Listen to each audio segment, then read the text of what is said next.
다 같이 레위기 9장 5절 14절 오늘 진영 밖에다 불로 태우니라. 이제 죄헌물을 진영 밖에다 불로 태우는 죄헌물을 이제 제단 위에다 태우는 게 이제 뭐 콩팥이나 간이나 기름은 제단 위에다 태우고 나머지 고기 이는 이제 가죽은 다 진영 밖에다 불로 태우는데 레위기 9장 5절 14절이고 11절 말씀 레위기 9장 제가 신명기를 딱 펴놓고 레위기를 지금 읽으려고 그러네요. 레위기 9장 11절입니다. 레위기 9장 11절 같이 읽습니다. 그가 그 고기와 가죽을 진영 밖에다 불로 태우니라. 예, 그가 그 고기와 가죽을 진영 밖에다 불로 태우니라. 예, 오늘은 진영 밖에다 불로 태우니라. 히브리서에 나오는 말씀이죠. 그래서 이 말씀은 히브리서에 해석이 되어 있습니다. 잠깐 기도합니다. 위대하고 거룩하신 주 하나님 감사합니다. 저희가 지금 레위기를 공부하고 있습니다. 구약에 미리 기록된 말씀들 저희들에게 지금 경고와 본보기와 훈계로 또 다음은 저희가 배움을 위해서 이것들이 기록되었다고 하셨사오니 저희가 이것을 통해서 위로와 힘을 얻게 하여 주시고 전하신 주 하나님께서 주신 말씀들을 저희가 잘 분별해서 또 말씀 올바로 나누어서 정확하게 깨닫고 알 수 있도록 도우시길 간구합니다. 저희가 믿는 바를 알게 하시고 또 저희가 아는 것들을 믿게 하여 주시옵시고 아버지 저희가 자의적으로 또 아버지 사람들의 전통이나 사람들의 해석을 따르지 않냐고 오직 기록된 주의 말씀 성령께서 가르쳐 주시는 대로 말씀과 말씀을 잘 비교해서 그렇게 하나님의 기록된 말씀을 이해할 수 있도록 주의 뜻이 무엇인지 또 이해할 수 있도록 도와주시고 우리 주의 영을 저희 마음속에 충만케 하여 주시기를 간구합니다.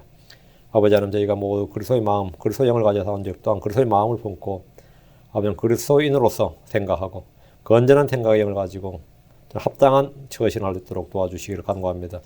성령의 열매를 많이 맺는 그런 성도를 되도록 도와주시옵시고 아버지를 기쁘시게 하는 자는 증거를 얻도록 해주시고 주님과 동행하는 그런 성도를 되도록 도와주십시오. 감사드리며 주의 성기도합니다. 아멘. 예. 아론은 모세가 주께 받은 명령을 전해주자 그대로 행했습니다. 모세는 아론에게 흠없는 송아지를 제헌물로 취하고 흠없는 순양을 번제물로 취해서 주 앞에 드리도록 했습니다. 그리고 아론이 이스라엘 자손에게 해야 할 말을 주었는데 아론은 대제사장으로 기름 부음을 받았기에 그가 백성들 앞에서 헌물에 대한 규례를 명령하도록 한 겁니다. 모세는 아론에게 이스라엘 자손에게 염소 새끼를 제헌물로 취하고 흠이 없고 1년 된 송아지 어린 양을 번제물로 취할 것을 말했고 화평 헌물로 주 앞에 드릴 수소와 순양을 취하고 기름을 섞은 음식 헌물을 취하라는 명령을 내렸습니다. 아론은 모세에게 들은 대로 백성들에게 선포하면 됩니다. 아론이 먼저 자신을 위해 주께 헌물을 드리고 백성들에게 헌물을 드리도록 지시한 후에 그들의 드리는 희생물을 율법의 규례대로 주 앞에서 드려야 됩니다. 자기가 대제사장이니까 이제 그렇게 해야죠. 이렇게 하면 오늘 주께서 너에게 나타나시리라 했는데 오늘 주께서 너에게 나타나시리란 두 가지예요. 하나는 영광의 구름이 나타나는 거고 하나는 그들이 드리는 헌물을 불로서 불이 나타나서 그들을 삼키는 거죠. 그것이 이제 하나님이 그들에게 나타난 증거가 되는 겁니다. 그래서 오늘도 말씀해 보면 그 두 가지가 이제 다 나옵니다. 이제 우리가 오늘 말씀을 배우면 이제 주님 그들이 제단에서 그걸 태웠을 때 하나님께서 이 영광의 구름이 나타나서 그들이 나타났고 다음에는 불로서 불로 나왔다는 말은 24절에 있어요. 레위기 9장 24절이면 불이 주 앞에 나와 제단 위에 번제물과 기름을 태워버리며 온 백성이 그것을 보고 소리를 지르며 얼굴을 대고 엎드렸더라. 불로 응답하신 하나님이죠. 이제 불로 응답하신 하나님을 이제 직접 그들이 이제 보게 된 거죠. 하나님께서 불로서 그들이 드린 헌물을 이제 받아주신 거죠. 그렇게 되면 주께서 오늘 뭐라고요? 오늘 주께서 너에게 나타나시리라. 영광의 구름으로 다음에는 불로서 이렇게 나타난 겁니다. 이 말은 주의 영광이 그들에게 나타난다는 말인데 성도들의 가장 복된 일은 주의 영광이 나타나고 우리가 주의 영광을 보는 겁니다. 출애굽하리 이스라엘은 주의 영광을 눈으로 목격했습니다. 주의 영광이 시내 산 위에 머물렀고 구름이 여세 동안 그 산을 덮었습니다. 성막을 세웠을 때 주의 영광이 성막에 충만했습니다. 출애굽기 4장 34, 35절에 그 뒤에 구름이 회중의 장막을 덮고 주의 영광이 성막에 충만하더라. 모세가 회중의 장막에 들어갈 수 없었으니 이는 구름이 그 위에 있었고 주의 영광이 성막에 충만하기 때문이라. 주의 영광이 완전히 임재했는데 이렇게 임재한 거예요. 이스라엘은 가시적으로 비저블 눈에 보이게 가시적으로 주의 영광을 봤습니다. 육신의 눈으로. 하나님은 백성들이 공개적으로 볼 수 있도록 자신의 영광을 드러내셨습니다. 출애굽기 16장 10절에도 아론이 이스라엘 자손의 전체 회중에게 말할 때 그들이 광야를 바라보니 보라 주의 영광이 구름 속에서 나타나니라. 주의 영광이 나타났다 이거예요. 솔로몬이 성전을 건축했을 때도 그곳에 주의 영광이 그 집에 가득했습니다. 역대기 5장 14절에 제사장들이 그 구름으로 인하여 등에 서서 섬기지 못하였으니 이는 주의 영광이 하나의 집에 가득하였기 때문이라. 주의 영광이 가득했다 이거. 이래서 백성들은 전부 다 가시적으로 뭐죠? 이거를 보고 느낄 수 있었던 겁니다. 가시적으로. 이제 신약과 차이입니다. 그러나 신약에서 그리스도는 구약과 달리 이런 하나님의 영광을 눈으로 볼 수 없습니다. 주님께서 그렇게 임한 적이 없어요. 하나님께서 어느 교회는 어느 집회에 임하셨어, 임재하셨어, 이런 영광의 구름을 나타내신 적이 없습니다. 이런 영광의 구름이 나타났다고 주장하는 단체는 있었습니다. 한국에 박태선 장로라고, 그게 이름이 뭐였죠? 그게 박태선 전도관. 그 사람들이 이제 집회를 하면 말이죠. 큰 이제 체육관 같은 집회를 하면 막 위에서 안개처럼 구름처럼 안개인지 구름인지 하여튼 뭔가 뭐 걔들이 무슨 특수 효과를 내는지 전설의 오양처럼 샥 이게 그럼 사람들이 어떻겠어요? 분명히 위에서 뭘 뿌렸을 거야. 특수 효과로. 그럼 막 사람들이 막 미치는 거예요. 응? 그럼 그걸 막 카메라로 그 당시에는 요즘처럼 뭐 이 디지털이 아니네. 그때는 막 주로 일제 뭐 후지필름, 코닥 카메라 막 찍어가지고는 성령의 임재라고 이거를 이제 막 신문에도 내고 그렇게 했으면 실제로 많이 했습니다. 그래서 여러분 인터넷 찾아보면 그런 자료들이 많이 있을 거예요. 이게 뭐냐면 주에 있으리, 그들이 뭐더라? 하여튼 주에 있으리라 했던가 해가지고 그 성령의 임재를 사진 찍어서 이게 광고를 많이 하고 우리 이게 인위적으로 조작한 것이 아니라 해가지고 이 코닥 회사에 보내서 뭐 사진 진입 판명도 받고 뭐 그런 적이 있었어요. 그런 실제로 그런 게 있었는데 이 구약에서는 실제로 그랬습니다. 구약에서는 정말 문자 그대로 그랬는데 신약에서도 그랬다는 전자들이 있었으니 이제 그게 이제 한국에서는 이제 그 무리들이었습니다. 그런데 저는 이제 100% 가짜로 봅니다. 어쨌든 그때 그게 엄청났었는데 분명히 뭔가 위에서 뿌려댔던 것 같아요. 근데 우리는 보는 것으로 걷지 않고 믿는 것으로 걷습니다. 그게 나타나는 게 좋으냐? 아니요. 우리는 보는 것으로 걷지 않고 믿는 거는데 지금 보는 것으로 걷게 되는 거죠. 그래 되면 그럼 그건 이제 잘못된 거란 말이죠. 우린 표적이 아니라 말씀을 통해 믿습니다. 우린 표적을 통해 믿는 게 아니라 뭘 통해 믿는다? 말씀을 통해 믿습니다. 그러니까 보는 것이나 표적이 자꾸 나타나면 좋은 거냐 나쁜 거냐 그러면 나쁜 거죠. 그건 안 좋은 거죠. 그러니까 이스라엘과 크리스천들은 이런 점에서 많은 차이가 있습니다. 그래도 한번 봤으면 좋겠다. 뭐 이런 마음이 있으면 그래도 내가 한번 봤으면 좋겠다. 그 마음이 왜 들 것 같아요? 자기는 못 믿겠다 이거예요. 봐야 믿길 것 같고 나는 안 믿긴다 이 말. 한번 자신의 불신을 이제 토로하는 게 그거예요. 사도 요한은 예수님에 대해 말하기를 요한복음 1장 14절에 말씀 육신이 되어 우리 가운데 거하시며 우리가 그분의 영광을 보니 아버지 독생하신 분의 영광이 은혜와 진리가 충만하더라. 여러분 우리가 그분의 영광을 보니 아버지 독생하신 분의 영광이요. 성육신하신 예수님을 보는데 아버지의 영광을 봤다는 거예요. 예수님을 알고 그분을 보게 되면 아버지의 독생하신 분의 영광을 보게 됩니다. 그래서 예수를 아는 지식을 통해 우리는 그분의 영광을 볼 수 있습니다. 요한은 베드로와 야고보와 함께 변화산에 올라서 그분의 영광을 직접 목격했습니다. 베드로서 1장 16절에 우리가 너에게 우리 주 예수로 권능과 오심을 알려줄 때 교묘히 꾸며낸 이야기를 따르지 아니하였으며 우리는 그분의 위엄을 눈으로 본 자들이니라. 변화산에서 마태복음 17장에서 봤다 이 말이죠. 우리는 그때 구름이 영광의 구름이 그를 덮었는데 그 구름이 성막에 그리고 성전에 임했던 바로 그 구름이었고 이스라엘 백성들에게 주님께서 오늘 주께서 너에게 나타나시리라는 바로 그거였어요. 그 영광의 구름이었단 말이죠. 그러나 우리는 눈으로 이런 영광을 보지 못했다면 우리는 보지 못했다. 그럼 베드로도 인정했어요. 너희는 못 봤다고. 본 자는 제자들 중에서 자기들 셋이었어요. 베드로, 요한, 야고보. 우리는 그의 위엄을 눈으로 본 자들이니라. 우리는 당연히 못 봤습니다. 못 보는 게 정상입니다. 근데 우리는 그분을 보지 못하였으나 사랑하고 보지 못하나 믿습니다. 보지 못하나 사랑하고 보지 못하고 믿는다. 이게 정상이죠. 근데 어떤 교회 사람들 우리는 봤다 그러면 어디요? 그럼 문제가 있는 거지. 이게 성경과 안 맞잖아요. 베드로 1장 8절. 너희가 그분을 보지 못하였으나 사랑하는도다. 지금도 너희가 그분을 보지 못하나 믿으며 이루 말할 수 없고 영광이 가득한 기쁨으로 기뻐하나니. 너희가 보지 못하였으나 지금도 너희가 그걸 보지 못하나. 이게 성경적 진리라면. 지금도 너희가 그분을 보지 못하나. 맞아요? 지금도 너희가 그걸 보지 못한다고. 이거는 신약이고 성경적 진리예요. 지금도 너희가 그걸 보지 못하나 믿으며 이루 말할 수 없고 영광이 가득한 기쁨으로 기뻐하느니라. 그러니까 우리가 하나님의 영광을 보려면 우리는 구약식으로 그래 가시적으로 눈으로 그래 보는 게 아니라 믿음으로 말미암아서 보는 거죠. 그러니까 주님께서 믿느냐? 요한복음 11장 40절에 예수님께서 그에게 이르시되 내가 내게 말하기를 내가 믿고자 하면 하나님의 영광을 보리라 하지 아니하였느냐? 내가 믿고자 하면 우리가 믿으면 하나님의 영광을 본다. 하나님의 영광을 본다는 것은 어떻게 보느냐? 영광의 구름이 나타나서 표적적으로 가시적으로 보이는 게 아니단 말이죠. 주께서 우리 안에 거하시고 우리 안에서 일하시고 우리를 통해서 자신을 드러내는 것을 보는 겁니다. 그걸 우리는 신약에서 이제 주의 영광을 본다 이렇게 말하죠. 주 예수님은 사도들에게 따른 표적을 통해서 자신을 드러냈지만 우리에게는 크리스천들에게는 뭐는 성령의 열매를 통해서 선한 행위를 통해서 빛을 비추게 하심으로써 그리스도를 아는 향기, 그리스도를 아는 냄새를 통해서 소금과 같은 맛을 내게 하심으로써 자신을 드러내십니다. 이렇게 해서 하나님의 영광을 보는 거예요. 야, 너 진짜 예수 믿는 거 맞나 보다. 야, 너 진짜 예수 믿는 게 맞나 보다. 네가 하는 걸 보니까. 그 사람이 본 거죠? 그 사람이 뭘 본 거죠? 그렇게 말을 하면 하나님을 본 거예요. 하나님의 영광을 본 거예요. 우리는 예수님께서 우리 안에서 일하시는 그분의 권능, 그분의 신격, 그분의 지혜와 신성한 성품을 드러낼 때 하나님께 영광을 돌린다 이렇게 말합니다. 내가 하나님의 영광을 이하여하라. 목적님 하시니 무엇을 하니 하나님의 영광을 이하여하라. 너희가 하나님께 영광을 돌리라. 하나님께 영광을 돌린다는 게 뭐냐면 우리 안에서 일하시는 그분의 신성, 권능, 신격, 그분의 이름, 그분의 어떤 지혜, 그분의 어떠하심을 드러내는 것이 뭐라고요? 그게 하나님께 영광을 돌린다 그래요. 우리는 무슨 일에서나 하나님의 영광을 위해서 일해야 됩니다. 그래서 고린도서 10장 1절에 그런 정 너희가 목전님 하시니 무엇을 하니 나 하나님의 영광을 위하여하라 이렇게 기록되어 있잖아요. 그럼 우리가 뭘 하든지 그 하나님의 신격을 하나님의 걸 드러내는 거예요. 우리가 영과 진리로 경배드릴 때 주님 우리 안에서 영광을 받으시도록 자신을 계시하시고 드러내십니다. 이것이 오늘날 말씀하는 이 구약에서 말한 대로는 오늘 주께서 너에게 나타나시리라. 오늘 주께서 너에게 나타나시라. 이 약속의 말씀입니다. 자, 본문 보겠습니다. 5절.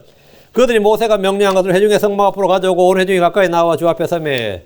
여기서 그들이란 아론과 그의 아들들 그리고 함께 가는 이스라엘의 장로들입니다. 그들은 모세가 명령한 것을 회중의 성막 앞으로 가져왔습니다. 아론은 제업물롯을 흠없는 송아지와 번제물을 흠없는 순양을 가져왔고 이스라엘 자손들 그 장로들은 염소새끼 제업물로요. 그리고 1년 된 송아지 어린 양은 번제물로 가져왔고 화평한 물롯을 수소와 순양 기름을 섞은 음식물을 회중의 성막 앞으로 가져왔습니다. 회중의 성막 앞에 올 때 사람들은 각자 자신이 드릴 희생물이 필요합니다. 주 앞에 나올 때 빈손으로 오는 게 아닙니다. 나를 대신할 희생물이 필요한 거죠. 죄인이 주 앞에 나오기 위해서는 누군가의 대속, 즉 속죄의 죽음과 피가 필요합니다. 우리가 주 앞에 담대히 나가는 데는 주 예수님의 대속과 죽음의 피가 있기 때문에 가능한 것입니다. 우리가 새롭고 살아있는 길로 주 앞에 지성소로 들어갈 수 있는 건 뭐냐? 주 예수님의 죽으심과 피가 있기 때문에 예수 그리스도께서 우리의 희생 헌물이 되셨습니다.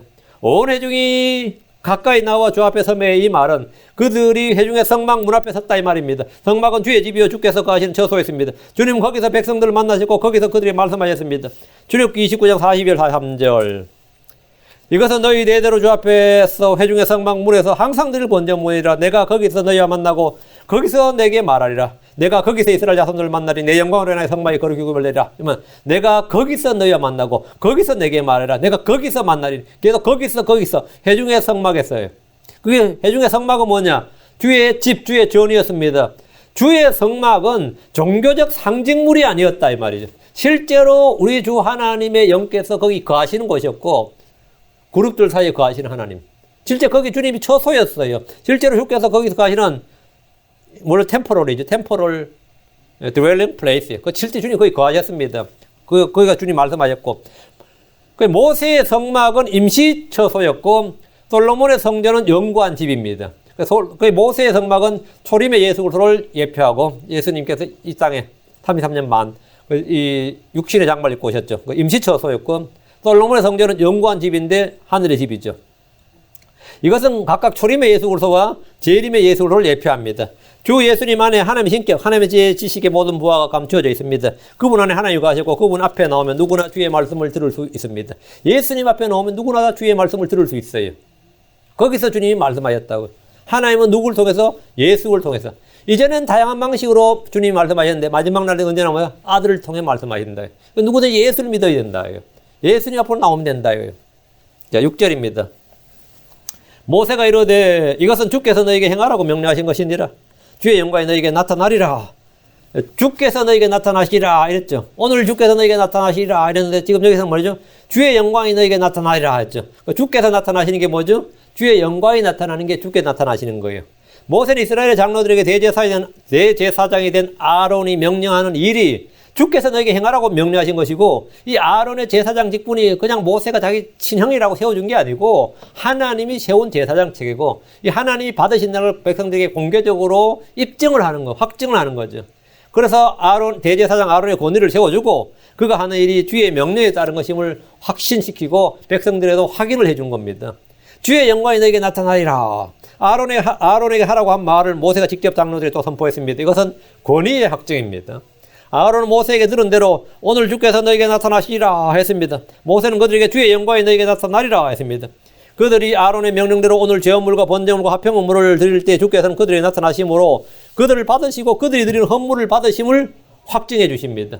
그들이 헌물을 직접 드린 게 아니라 대제사장 아론을 통해서 드렸단 말이죠. 이렇게 드리는 제사장 제도가 합법이고 주님이 정하신 법이다 이거. 그건 주님이 받으신다는 걸 뭘로 확증한다? 주의 영광이 오늘 나타난다 이거. 오늘 너희가 드리면 주의 영광이 오늘 나타나고 주께서 너에게 나타나신 것으로 주님이 너희를 받으시고 너희가 드린 헌물을 받으셨다 이거. 성막이 지어졌을 때, 성전이 지어졌을 때 주의 영광이 나타난 것은 그 성막과 성전이 주의 거처고 주의 집이라는 사실을 공개적으로 확증한 거죠. 왜 그 주의 영광이 나타났다는 자체가 이 성막이 그냥 건물이 아니고 이 성전이 그냥 단순한 사람들이 만든 건물이 아니라 그게 주의 집이고 주의 전이라는 것을 백성들 앞에 공개적으로 가시적으로 확증을 해 주신 거예요. 마찬가지로 이스라엘의 회중이 아론의 명령대로 헌물을 드릴 때 하나님의 영광이 나타난 것은 레위 제사장 체계와 아론과 그의 아들들이 대제사장으로 하나님 대제사장으로 임명하시고 받으신 것을 백성들에게 보여주시고 확증하신 겁니다. 이제 성막과 그 성막에서 일하는 아론과 그의 아들들은 주께서 인정하신 직분이고 백성들이 그분들의 명령대로 헌물을 드릴 때 주께서 그들을 받으신다. 만약 이 명령대로 드리지 않으면 오히려 불이 나서 헌물을 태우는 게 아니라 그들을 태워버려요. 헌물을 태우는 게 아니라 그들을 태워버린다고. 이상한 불을 들였던 아론의 아들들 그 향로에 불이 다 죽었습니다. 그렇죠? 그 이상한 것 하면 이 명령대로 하지 않으면 불은 재물을 태우는 게 아니라 그들을 태운다 이거예요. 예. 그 주의 영광이 너에게 나타나시리라. 이것은 가장 확실한 구약식 성령의 인침이. 구약식 성령의 인침입니다. 7절입니다. 7절. 모세가 또 아론에게 이르되 제단으로 가서 내 죄 헌물과 내 번제 헌물을 드려 너와 백성을 위해 속죄하고 또 백성의 헌물을 드려 그들을 위해 속죄하되 주께서 명령하신 대로 하라. 이제 모세가 이렇게 사회자처럼 이제 말하면 아론이 이제 대제사장 임명받아서 이제 시작하는 거죠. 대제사장으로 위임된 아론이지만 여전히 모세의 명령을 받고 있습니다. 대제사장의 공식 위임식이 끝나고 첫날 공적으로 직무를 수행하지만 여전히 모세가 그에게 할 일을 알려주었습니다. 이제는 아론이 모두 알아서 적적하면 좋겠지만 아직 그렇게 하지 못하고 있습니다. 모세는 아론이 업무를 주의 법대로 수행하도록 옆에서 일일이 지시하며 도왔고 아론은 모세의 말을 들으면서 자신의 사역을 시작했습니다. 아론은 제단으로 가서 자기의 제헌물과 번제물을 드렸습니다. 아론 자신과 백성을 위해 속죄하고 백성의 헌물을 드려서 그들을 위해 속죄해야 됩니다. 이것이 그가 받은 사역이었습니다. 이 장면에 대한 해석이 히브리서 5장 1절에서 4절입니다. 히브리서 5장 1절에서 4절에 보면 이 장면이 그대로 나와요. 사람들 가운데서 취한 대제사장마다 하나님께 속한 일들에서 사람들을 위하여 임명을 받나니 사람들을 위해서 아론이 임명을 받았죠. 이것은 그가 죄들로 인해 예물과 희생물을 드리게 하려 함이니라. 제헌물과 번제물과 화평음을 오늘 드려야 돼요. 드린다. 그가 무지한 자들과 길에서 벗어난 자들을 불쌍히 여길 수 있으면 그가 아론이 말이에요. 그 자신도 연약하면서 하였기 때문이라. 그걸 레위 제사장 측의 대제사장은 다 연약하면서 하였기 때문에 백성들을 뭐라고? 불쌍히 여길 수 있단 말이에요. 이런 까닭에 그가 백성을 위하여 제들로 인한 헌물을 드린 것 같이 자신을 위하여도 드려야 함이 마땅하니라. 그 아론은 백성들을 위해서 드리지만 뭐라고요? 자신을 위해서도 드려야 된다. 이 종교를 아무도 스스로 취하지 못하면 오직 아론같이 하나님의 부르심을 받은 자라야 취할 수 있느니라. 그래서 히브리서의 이 부분에 대한 완벽한 설명이 주석이 따로 해석이 필요 없는 주석이 나오고 있습니다. 아론의 제사장 직분에 대해서 간략하면서 명쾌하게 설명을 하고 있는데 5가지를 말하고 있습니다. 아론은 하나님의 속한 일들에서 사람들을 위해서 임명을 받았다. 이게 첫 번째. 아론은 죄들로 인해 예물과 희생물들을 드리도록 임명을 받았습니다. 세 번째, 아론은 무지한 자들과 길에서 벗어난 백성들을 불쌍히 여길 수 있었는데 왜? 그 자신도 연약함에 쌓여 있는 같은 인간, 같은 본성을 취했기 때문입니다. 넷째, 아론은 백성을 위하여 죄들로 인한 헌물로 드린 같이 자신을 위해서도 드렸습니다. 다섯째, 아론은 대제사장 직분을 스스로 취한 것이 아니라 하나님의 부르심을 받은 겁니다. 스스로 취한 게 아니다. 그 아론은 먼저 자신의 죄를 위해서 헌물을 드리고 속죄를 합니다. 다음에 백성의 헌물을 드려서 그들을 위해 속죄했습니다. 예수님은 아론과 달리 먼저 자기의 죄들로 인한 희생물을 드릴 필요가 없습니다. 이게 차이입니다. 나머지는 같은데, 첫 번째, 아론과 차이는 뭐냐? 예수님은 자기를 위해 희생물 드릴 필요가 없다. 예수님은 죄가 없는 분입니다. 예수님은 어둠이 없습니다. 그분은 회전한 그림자도 없습니다. 그분은 거짓말 하실 수도 없습니다. 그분은 죄를 짓지 않으시고 입에 교활함도 없습니다. 그분은 거룩하시고 해가 없으십니다. 그분은 더러움이 없으십니다. 그분은 자신의 말을 부인하실 수 없으십니다. 그분의 부르시면 후회가 없으십니다. 우리 주께 없는 것들이 꽤 많이 있습니다. 옛날에 이거 제가 우리 교회에서 우리 주님에게 없는 것 이런 것으로 설교한 기억이 있어요. 뭐 했는지 안 했는지 아리까리하긴 한데 이런 거 좀 했습니다. 우리 주님께 없는 것들이 인게 주님은 없어요. 그렇죠? 그 주님께서는 회개할 일도 없으시고 후회할 일도 없으시단 말이죠. 없고 당연히 죄도 없고 교활함도 없고 더러움도 없고 당연히 회전한 그림자도 없는 분입니다. 그분은 대제사장이 해마다 다른 것들의 피를 가지고 지성소에 들어간 같이 자주 자신을 드려야 할 필요가 없는 분입니다. 히브리서 9장 25절에 그분께서는 대제사장이 해마다 다른 것들의 피를 가지고 거룩한 것에 들어간 같이 자주 자신을 드려야 할 필요가 없으시니 왜? 주님은 단 한 번 영원입니다. Once for all. 대제사장 아론과 우리의 대제사장 예수 그리스도의 차이를 주목해 보십시오. 예수님은 단번에 영원히 자신을 들으셨고 완전한 속죄를 이루셨습니다. 8절. 그러므로 아론이 제단에 가서 자기를 위한 제헌물의 송아지를 잡으니 아론은 제단에 가서 자기를 위한 제헌물의 송아지를 잡았습니다. 대제사장으로서 그의 공식 사역으로 첫 번째 한 일입니다. 제헌물을 취하고 그것을 제단에 가서 잡습니다. 그는 주의 명령대로 행했습니다. 우리는 여기서 영적 교훈을 배웁니다. 우리가 주 앞에 나갈 때 그리고 사람들 앞에 나가서 화평의 대사로서 직무를 수행할 때 먼저 자신을 살피고 주 앞에 죄를 자백하고 회개하는 것입니다. 하나님과의 교제를 회복해야 됩니다. 우린 주에 만찬할 때 먼저 자신을 살피고 그 후에 빵과 잔에 참여하라는 명령을 받았습니다. 주께 헌물을 드릴 때도 먼저 자신을 주께 드리고 헌물을 드려야 됩니다. 이게 먼저가 있어요. 먼저. 고린도서 8장 5절에 그들 우리가 바라던 것과 달리 이 일을 행하되 먼저 자신을 주께 드리고 또 하나님 뜻에 따라 우리에게 주었도다. 먼저 자신을 주께 드리고 먼저 자신을 살피고 먼저 뭐뭐하고 아론이 제단에 가서 자기를 위한 제헌물의 송아지를 잡았다는 것은 백성들을 위해서 일하기 전에 자신의 죄를 먼저 처리할 것을 요구받은 것입니다. 하나님은 우리 자신이 먼저 처리받아야 해요. 우리 자신이 먼저 깨끗함을 입어야 됩니다. 우리 자신이 주님과 화해하고 화평의 관계가 있어야 됩니다. 내가 먼저 뭐가 있어야죠. 아론이 먼저 자신을 위해 제헌물의 송아지를 잡은 것은 백성들에게 따라야 할 본을 제시한 것입니다. 백성들에게 본을 제시한 거예요. 그는 대제사장이지만 제헌물을 드리는 일에 예외가 아니었습니다. 그렇다면 모든 사람들은 다 예외 없이 주 앞에서 제헌물을 드려야 됩니다. 죄를 짓지 않는 의인은 땅에 하나도 없습니다. 목사가 주의 말씀을 전할 때도 그 원칙은 그대로 적용됩니다. 먼저 자신을 주 앞에서 깨끗하게 거룩하게 한 후에 회중들에게 주의 말씀을 선포해야 됩니다. 제가 이거 잠언하고 레이기인데 항상 순서를 레이기를 제일 먼저 준비하고 다음에 잠언 준비, 그다음에 주일 설교를 제일 뒤한데 레이기하고 잠언은 그냥 준비해요. 이거는 성경 공부니까. 주일 설교 준비할 때 목욕제기 하고요. 이게 희한하게도 자동으로 그게 습관이 됐어. 주일 설교 준비할 때 내가 볼 때 좀 이상한 게 주일 설교할 때는 그냥 거의 한 오후 저녁 때쯤 돼요. 그럼 그렇게 돼요. 목사가 주의 말씀을 전할 때도 마찬가지. 여러분이 누군가에게 주의 복음을 전할 때도 마찬가지입니다. 자신을 먼저 깨끗한 그릇으로 준비되어야 됩니다. 물이 아무리 깨끗해도 그릇이 더러우면 더러운 물이 됩니다. 제가 서울의 상수도, 서울의 수돗물을 공급하는 저수지를, 어디였지? 그래도 근무하는 분이셨어요. 저희 성전에 같이 목자였는데, 소양강댐 아니지. 무슨 댐이지?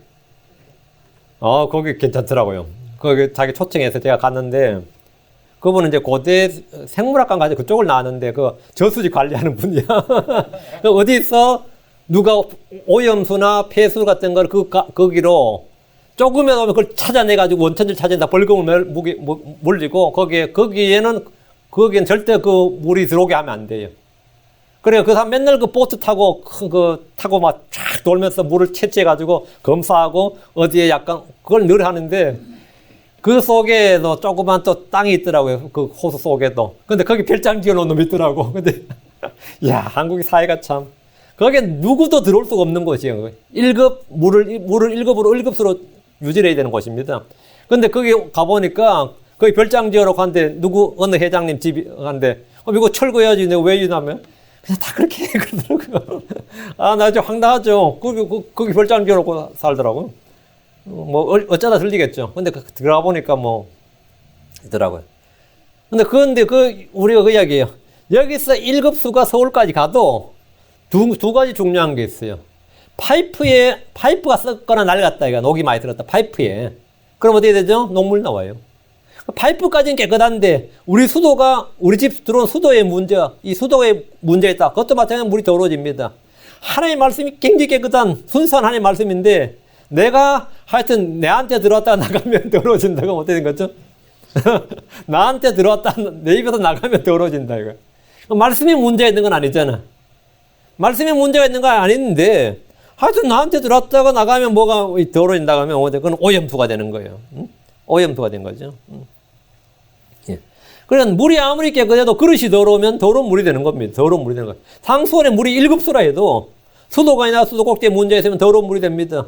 그럼 내가 자신을 정결한 그릇으로 만들지 않으면 하나님의 순수한 말씀이 들어왔을 때 되죠. 예.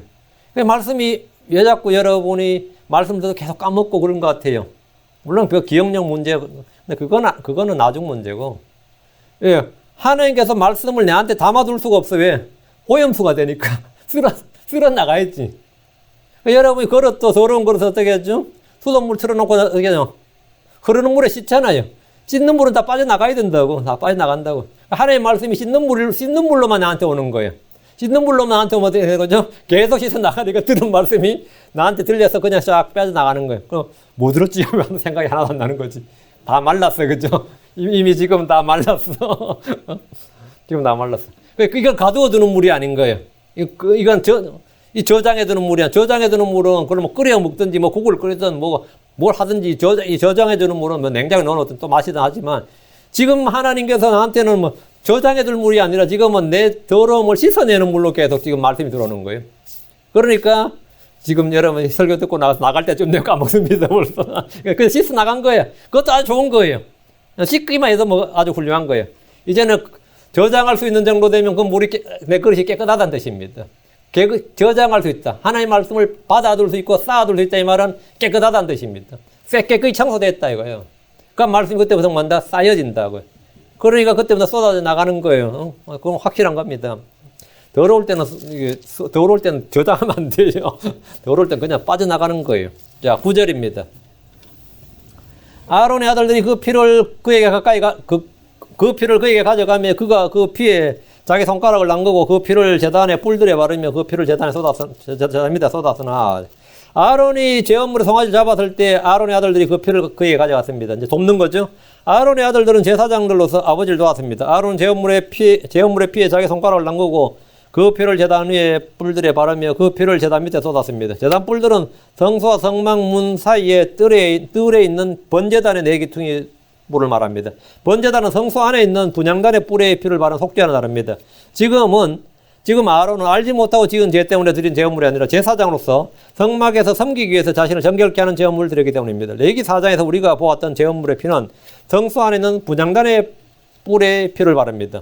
제물의 피에 자기 손가락을 담그고 그 피를 제단에 바르고 그 피를 제단에 쏟는데 손은 우리의 몸의 행위를 대표합니다. 왜 손가락을 담그고 손가락으로 발랐느냐 이거야. 손이 우리 몸의 행위를 대표합니다. 우리 몸의 지체들이 모두 각자 할 일이 있지만 눈은 보고 귀는 듣고 코는 냄새 맡고 입은 말을 하고 뭐 맛을 먹고 뭐 발은 달리고 뭐 하지만 일을 한다 그러면 다 뭘로 하죠? 손이 일을 할 수 있도록 다 돕는 거예요. 나머지 모든 지체들은 손이 일을 할 수 있도록 돕는 거예요. 내가 발을 이렇게 옮기는 것도 뭐죠? 손이 그까지 안 가기 때문에 발이 옮기는 거죠. 뭐 손이 가면 발 안 옮겨도 됐지. 내가 앉아서 일한다 할때도 손이 더 잘 일할 수 있도록 나머지 모든 지체는 합력하는 겁니다. 내가 잘 보일 것도 한 것도 뭐죠? 안 잡히고 잘 안 보이면 일을 못 하니까. 그러니까 손이 우리 몸에서 일을 한다 그러면 그건 손이에요. 우리 몸이 뭐 각자가 다 맡은 일이 있지만 모든 지체는 손이 일을 하도록 하는 겁니다. 그래서 누구든지 일했을 때 뭐라 그러죠? 이 손으로 내 손으로 일했다 그러잖아요. 이 손으로 일했다 이렇게 말합니다. 손가락을 피에 담그는 것은 우리 육신의 행위, 육신의 지체를 죽이는 겁니다. 내 손가락이 피에 담기는 순간에 내 육신의 행위, 육신의 지체를 죽이는 겁니다. 옛사람 행위를 벗어버리는 일입니다. 예, 그래서 손가락을 피에 당기는 거예요. 그래서 그럼 손가락을 피에 담글 때 아론이 손가락 하나만 달라해서 이렇게 손가락을 피에 담궈 가지고 제단에 담그고 이렇게 하는 거예요.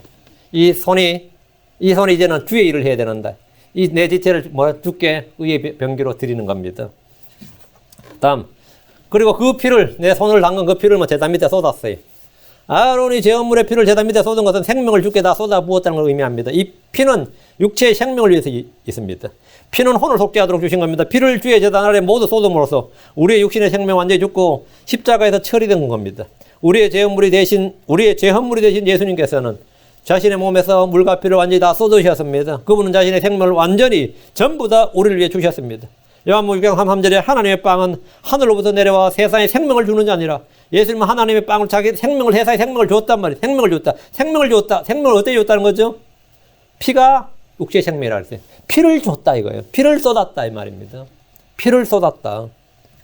요한복음 10장 11절 나는 선한 목자니라 선한 목자 양들을 위해 자기 생명을 주거니와 생명을 줬다. 자기 생명을 줬다. 자기 피를 줬다. 알겠죠? 피가 생명이다 이거예요. 예수님은 세상에 생명을 주셨고 양들을 위해 자기 생명을 주셨습니다. 자기 피를 예수님께서 자기 피를 주셨다 이게. 피가 생명입니다. 피 안에 생명이 있습니다. 피는 육체의 생명을 위한 것입니다. 육체의 생명은 그 피 속에 있습니다. 예수 그리스도께서 우리를 위해 피를 쏟으셨고 모두 쏟으셨고 그 피로 인해서 우리는 구속과 죄 사함을 받았습니다. 그리고 우리는 그 피를 통해 깨끗함을 입었습니다. 그분의 십자가의 피를 통해 화평을 이루시고 화해하게 하셨습니다. 10절 그 제헌물의 기름과 콩팥들과 간과 뿔은 제단 위에서 태웠으니 주께서 모세에게 명령하신 것 같더라. 이건 이제 계속 반복되죠. 이거는 이 헌물의 원칙입니다. 기름과 콩팥과 간과 뿔은 언제나 제단 위에 태우는 거예요. 제헌물의 기름, 콩팥들과 간과 뿔은 제단 위에서 태웠습니다. 이 말씀은 헌물을 드릴 때마다 등장하는 명령입니다. 이 성경의 이 명령으로 인해 유대인들은 신체에서 콩팥과 간을 신체의 매우 중요한 부분으로 여겼습니다. 주님께서 계속 이 콩팥 간이 나오니까 콩팥과 간이 굉장히 중요한 게 아닌가. 이 신체 우리 심장과 이러면 그 제헌물의 심장과 이러면 어때요? 심장과 폐와 위를 좀 이러면 그래서 그렇게 한다고 자꾸 콩팥과 간이 나오니까 여기 뭔가 이 콩팥과 간이 몸에서 엄청나게 중요한가 보다. 욥기 19장 27절에 보면 욥은 내 콩팥이 내 속에서 소멸될지라 내가 직접 그걸 모르니 다른 것이 아니라 내 눈이 보려다. 보면 내 콩팥이 내 속에서 소멸될지라 이랬고 내 콩팥이 다른 신체에 비하면 아무 말도 안 하고 내 콩팥이라고 말했어요. 시편 149편 13절에 주께서 내 콩팥을 소유하셨으며 내 어머니 태에서 나를 덮으셨나이다. 여기서 보면 내 콩팥을 소유했다. 그 신체 부분에서 유난히 몸 중에서 다른 부분보다 콩팥이 자꾸 나왔죠. 콩팥이 몸을 대표하는 기관으로 언급되어 있습니다. 이사야 11장 5절에도 의로 자기 허리에 띠를 삼고 신실함으로 자기 콩팥 주위에 띠를 삼으시라. 여기서 보면 콩팥이 나오고. 그러니까 콩팥은 흔히 몸의 정수기라고 합니다. 왜 이제 한국 사람이 이걸 콩팥이라고 하면 이 모양이 콩과 팥을 닮았다도 콩팥이에요. 한자로는 신장입니다. 신장인데 몸속의 정수기라고 그래요. 한번 문제가 생기면 회복이 불가능한 장기입니다. 그래서 이제 몸이 망가지기 시작해서 신장이 망가지기 시작해서 30% 그 신장의 기능의 30%까지 될 때가 이제 사람이 못 느껴요. 그리고 30% 이하로 이제 떨어질 때 이제 문제가 생깁니다. 막 붓기 시작하고 이제 각종 이제 몸에서 막 각종 이제 그 증상들이 막 나타나는데 그때 좀 늦었죠. 그럼 이때 이제 치료하는 게 신장 투석이에요. 그때 투석하면 이제 삶의 질은 이제 끝장난 거죠. 신장 투석이 들어가면 사는 게 아니게 되는 그런 겁니다. 그 신장이 문제 없다는 것에도 굉장히 나이 드신 분들이 신장에 문제 없다 그래도 그건 아주 좋은 겁니다. 다른 부분보다도 신장에 문제 없다 그러면 그거 문제 있으면 한마디로 몸의 정수에 문제 있는 거예요. 예. 그런데 주님께서 이 신장은 간과 더불어서 해독작용하는 신장과 콩팥과 간꺼풀이라고 그랬죠. 이 콩팥과 간은 해독작용을 하는 신체기관입니다. 몸의 요소라든지 독소를 제거하는 해독기관인데 이거는 뭐냐? 하나님께 제단 위에서 불로 태우라 이거예요. 하나님께서 간꺼풀과 콩팥은 제단 위에서 태우게 하셨습니다. 11절 그가 그 고기와 가죽을 진영 밖에서 불로 태우니라. 제4장의 위임식 때도 모세가 그것의 가죽과 고기와 똥은 진영 밖에서 불로 태웠습니다. 출애굽기 29장에서 주께 이 명령을 받았기 때문입니다. 어떤 사람이 번제물을 드리면 제4장은 자기가 드린 번제물의 가죽을 갖습니다. 백성들이 번제물을 드릴 때 이 가죽을 가져요. 그래서 제헌물의 경우에는 모두 진영 밖에서 불로 태웁니다. 제헌물의 경우에. 출애굽기 29장 14절에 그 숫소의 고기와 가죽과 똥은 진영 밖에서 불로 태울지니 그것은 제헌물이니라. 기름과 콩팥들 강가풀을 제단에서 태우고 나머지는 모두 밖에서 태우는 거예요. 밖에서. 레기 4장 11절 12절에 그 숫소의 가죽과 그것의 모든 고기와 머리와 다리와 내장과 똥 곧 그 숫소 전부를 진영 밖에 죄를 버린 곳 곧 정결한 곳으로 가져다가 나무에서 불로 태우되 죄를 버린 곳에 태울지니라. 진영 밖에서 태운다 그랬죠. 진영 밖은 이스라엘 회중에 들지 못하는 사람들을 임시로 두는 곳입니다. 진영 밖은 부자한 사람들이 자신을 깨끗하게 할 동안 머무는 곳이 진영 밖이에요. 진영 밖은 나병 환자들을 격리하는 곳입니다. 진영 밖은 죄인들을 돌로 치려고 칠 때 데려가는 곳입니다. 진영 밖이란 말은 회중에서 분리된 곳이라는 뜻입니다. 죄를 담당한 제헌물의 고기와 가죽을 진영 밖에서 불로 태웠다는 것은 죄를 그들로부터 분리시키라는 겁니다. 죄를 그들로부터 분리시키라. 제헌물의 고기 이 모든 걸 밖에서 태웠단 말이죠. 다른 거 아니고 제헌물은 죄는 뭐라고? 그들로부터 분리시켰다. 예. 나를 대신해서 제헌물 나의 죄를 담당한 거란 말이죠. 이건 분리다. 우리의 제헌물이 대신 예수 그리스도께서는 왜 성문 밖에서 고난을 당하셨는지 보여주는 겁니다. 이 장면은 히브리서 13장 11절 13절에 완벽하게 설명되어 있습니다. 히브리서 13장 11절 13절 그 짐승들의 피는 죄로 인하여 대제사장의 성소안으로 가지고 들어가고 그것들의 몸은 진영 밖에서 불사르나니 그것들의 몸은 진영 밖에서 이 몸이 뭐죠? 고기와 가죽다. 다리까지 다. 몸은 진영 밖에서 불사르나니 그러므로 예수님께서 친히 자신의 피로 백성을 거리기 구별하시고 성문 밖에서 고난을 당하셨느니라. 성문 밖에서 고난을 당하셨느니라. 그런데 우리가 그분의 치욕을 일궈지고 진영 밖에 계신 그분께로 나가자. 진영 밖에 계신 그분, 성문 밖. 구약의 희생물들의 처리는 우리 주 예수의 속죄 사역을 미리 보여주는 겁니다. 예수님은 진영 밖에서 고난을 당하셨는데 그분은 우리의 죄가 되셨고 저주가 되셨기 때문입니다. 예수님은 하나님이 마련하신 마지막 속죄물입니다. 그분은 영원한 속죄물입니다. 그분은 완전한 속죄물입니다. 그분은 우리를 위하여 죄가 되심으로 우리는 그분 안에서 하나님의 의가 되었습니다. 예수님은 자신을 희생물로 드려서 죄를 제거하셨습니다. 히브리서 9장 26절에 그러나 이제 세상 끝에 그분께서 단 한 번 나타나서 자신을 희생물로 드려 죄를 제거하셨느니라. 죄를 제거하셨다. 죄를 제거하셨다. 12절입니다. 또 아론이 번제물을 잡으며 아론의 아들들이 그 피를 그에게 가져오니 그가 그 피를 제단 위에서 돌아가며 뿌리고 제물을 드린 후에 아론은 번제물을 잡았습니다. 그 미역과 일련된 송아지와 어린 양을 잡았다 이 말입니다. 아론의 아들들이 그 피를 아론에게 가져왔습니다. 헌물의 죽음과 피는 그것을 잡는 사람을 대신한 죽음이고 대신한 피입니다. 사람은 누군가의 희생으로 삽니다. 사람은 지금도 우리는 누군가의 대속으로 살아요. 그건 우리의 혼이 그렇다는 것이 아니라 우리 몸도 마찬가지입니다. 첫사람 아담은 선악을 알게 나무에서 난 것을 먹는 날 죽어야 했지만 그날 어린 양이 피를 흘렸고 그 짐승의 죽음과 피로 죽지 않고 살았습니다. 그리고 그가 입었던 옷은 뭐죠? 그 죽은 짐승의 가죽이었습니다. 그 내가 입고 있는 옷 자체가 아담이 입고 있는 옷 자체가 뭐였다고요? 예, 짐승의 가죽이다. 짐승은 그냥 산 놈이 아니에요. 죽었어. 나를 위해 죽었어. 그 가죽을 입는 거예요. 그 죽었어. 그 짐승의 가죽으로 자기들의 옷을 입었다 이거예요. 우리가 먹는 것이나 입는 것이 뭐라고요? 누군가의 희생적 죽음이 필요하다. 죽음과 피가 필요하다. 사람들은 누군가의 희생이 없이는 전혀 살 수 없습니다. 우리가 먹는 음식은 죽은 짐승들의 몸입니다. 죽은 짐승들의 몸이에요. 산채로 먹는 거. 산채로 먹는 게 뭐 있죠? 여러분 산채로 먹는 음식이 뭐 있어요? 산채로. 세발낙지? 그 산채로 그냥 먹다 세발낙지 내 몸에서 안 죽어버리면 큰일 납니다. 안 죽어버리고 내 몸에 들어가서 끝까지 그때까지 살아남아서 내 안에서 뭐 작동해버리면 나 응급실로 가야 돼요. 그러니까 세발낙지 산채로 먹더라도 입안에서 죽여야 됩니다. 입안에서 죽여서 삼킬 때는 죽인 다음에 삼켜야지 그냥 맛있다고 삼켰다고 난리 납니다. 물론 위에게 어쩌다 걔도 죽겠지만 그게 만약에 빨리 안 죽으면 이거는 상당히 심각해집니다. 그래서 우리의 입은 열린 무덤이라 그러죠. 우리 목구멍 열린 무덤. 그러니까 우리가 제육볶음을 먹어도 그 전부 시체를 다 입에 집어넣는 거거든요. 이게 무덤 맞죠? 우리의 입이 무덤이지. 여러분 여기가 위가 아닌 시체 보관소입니다. 이게 다. 우리는 그렇게 해야 산다고 이게 얼마나 비참합니까? 죽은 놈을 먹어야 사니까 사람이.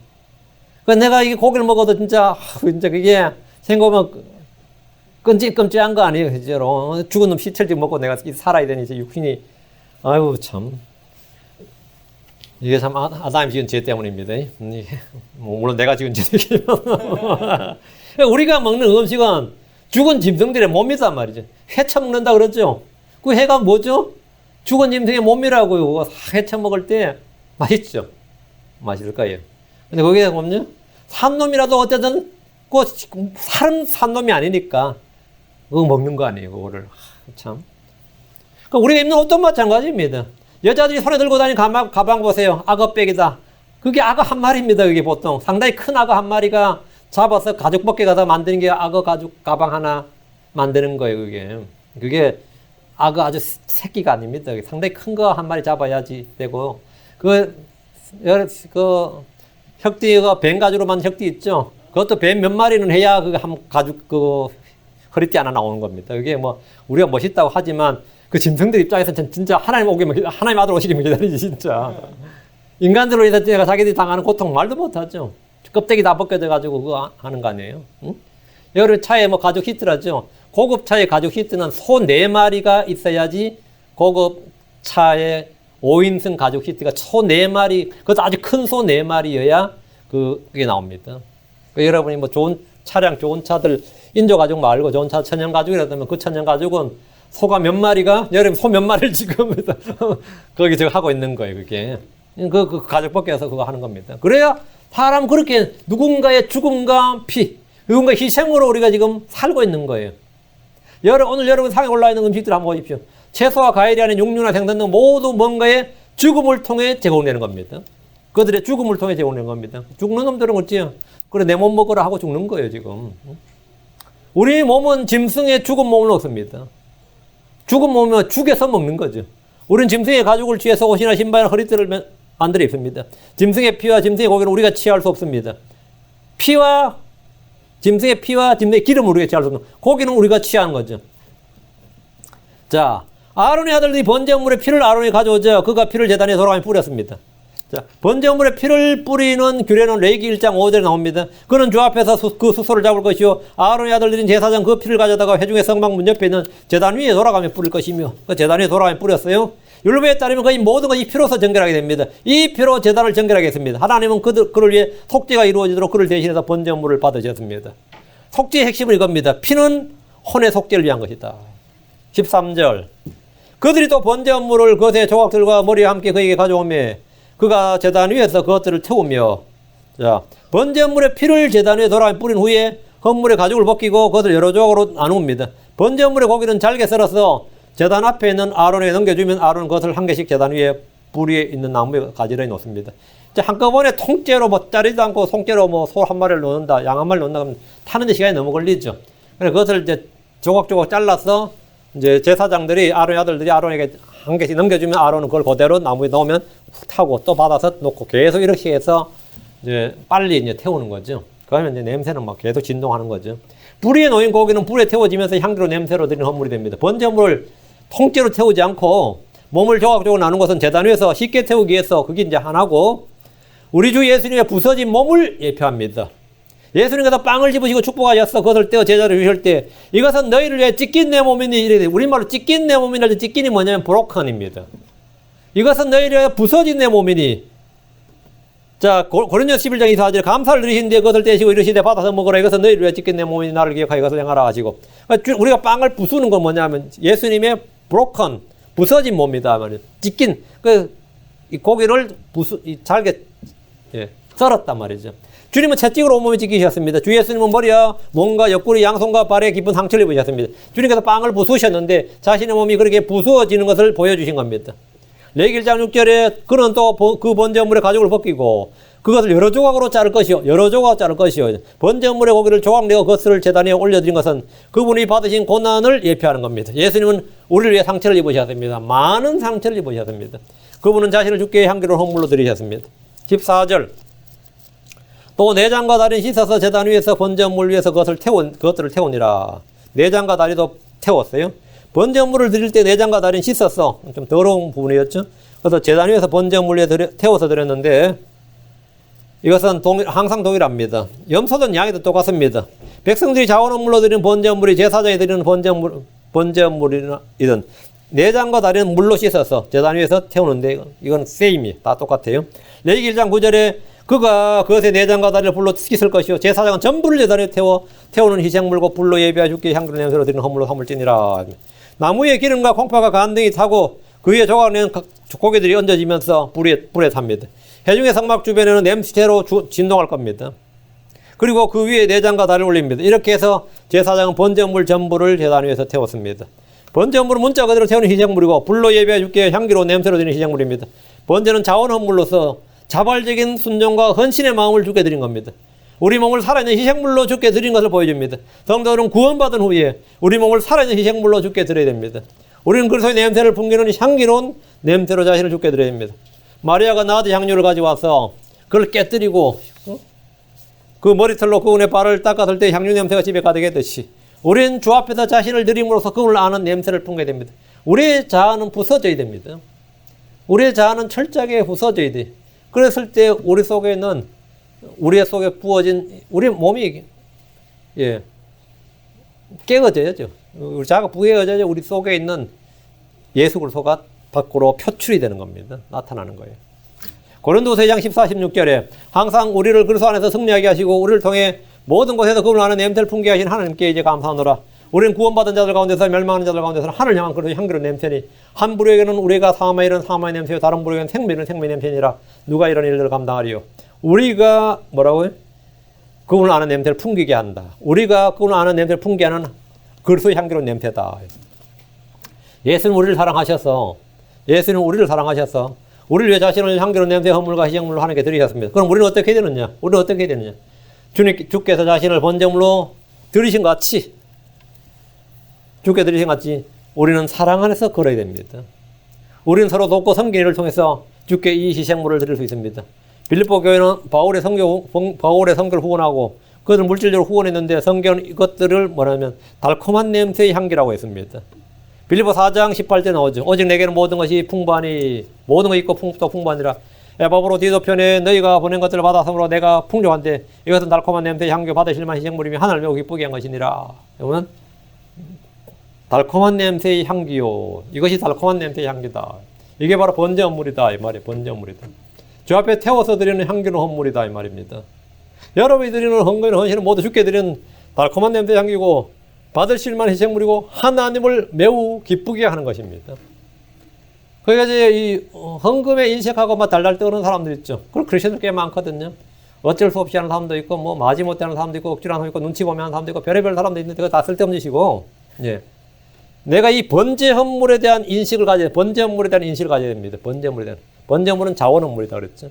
주께 드리는 헌물, 주께 향기를 냄새로 드리는 헌물이다. 그러니까 여러분이 드리는 헌금이나 헌신은 모두 주께 드리는 달콤한 냄새 향기, 받으실 만한 희생물, 주를 매우 기쁘시게 하는 것. 하나님을 기쁘게 하는 게 매우 기쁘게 하는 것. 매우 기쁘게 하는 겁니다.